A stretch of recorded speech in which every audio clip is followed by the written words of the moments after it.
Hello, welcome back. My name is Victoria. I'm a registered clinical counselor, and this is my puppy Alfie. He's still overdue for a haircut. That's on my list to do. Well, welcome back. I'm here going to talk today about dating and attunement, or relationship, being in relationship and attunement. In my last video, I talked about self-attunement, so attunement towards the self. I highly recommend you do check it out before maybe switching to this one, because it will kind of give you a few important points that I will be talking and covering today. So yes, very exciting topic for today. Stick around for my walk with my doggy.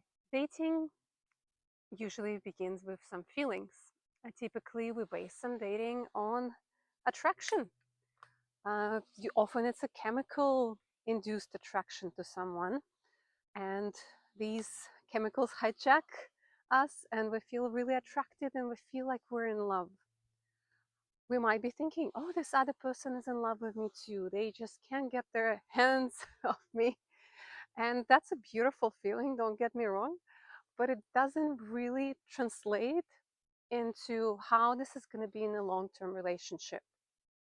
What we want to look for instead of questioning, do I love this person? Do they love me? Instead of using the word love, which I explained in the previous video, I think is quite elusive.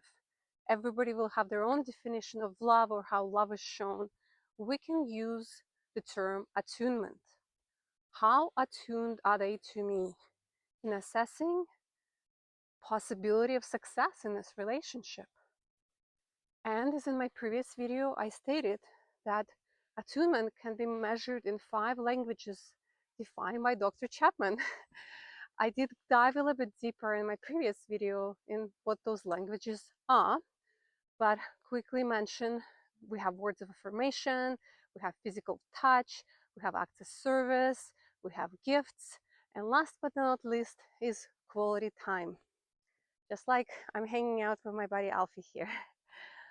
So these 5 languages is what we want to look for in terms of the other person we are dating or considering dating, or we are in a relationship. How are they showing their skillfulness in those 5 languages towards us over time? Over time is important, right? If they can just show up and do that for a couple of weeks or a month, does not say much. It's good, it's a good sign, but it doesn't tell us how it translates long term. So we want to see their ability. Really, these languages demonstrate that they can see us, they can hear us, and they can treat those elements with respect.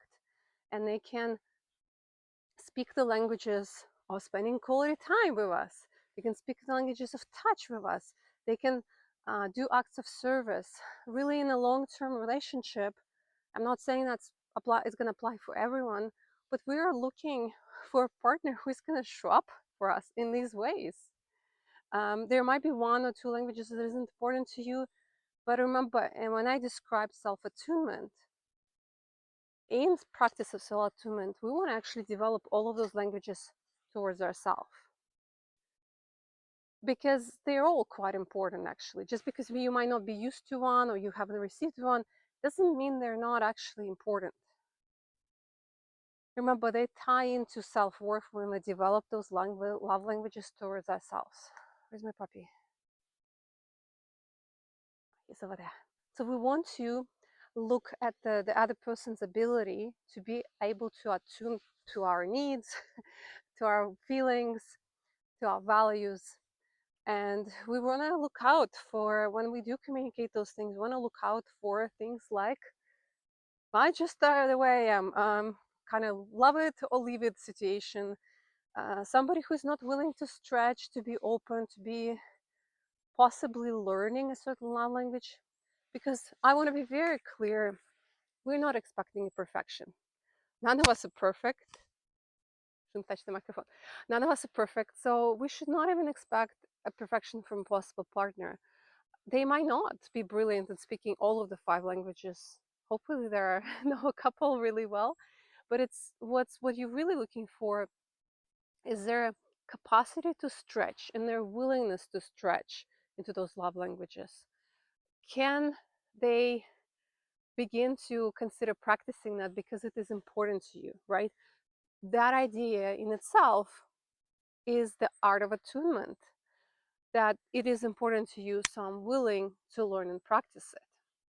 So that's what we want to look for in a potential partner or in somebody you're dating, and hopefully in somebody you're in a relationship with. Um, Again, if you are possibly considering dating somebody who is, or going in a relationship who doesn't speak a specific language, and maybe they're not showing a lot of openness or stretchability right now, but you still really, really like them, you still really want to be with them, and they have a lots of good things, then you really want to consider, can I just accept them as they are, right? If they might not be able to stretch into that physical touch, like there's not a lot of wiggle room, can I, like, you want to exercise acceptance in that case, and value the things that they do bring to the table, instead of maybe getting into a relationship knowing this is not the way they're going to attune very crystal clearly, and then trying to change them. That is never something that ends really well, as we all know. So I hope you will take these thoughts into consideration.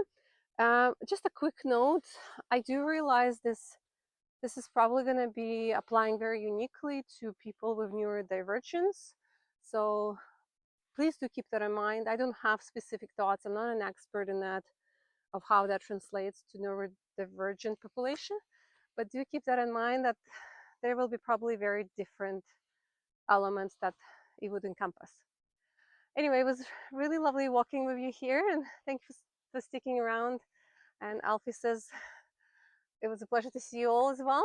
And I hope, oh, I do want to promise that next video is actually going to be on a specific actual technique of self-attunement that you can implement in your life.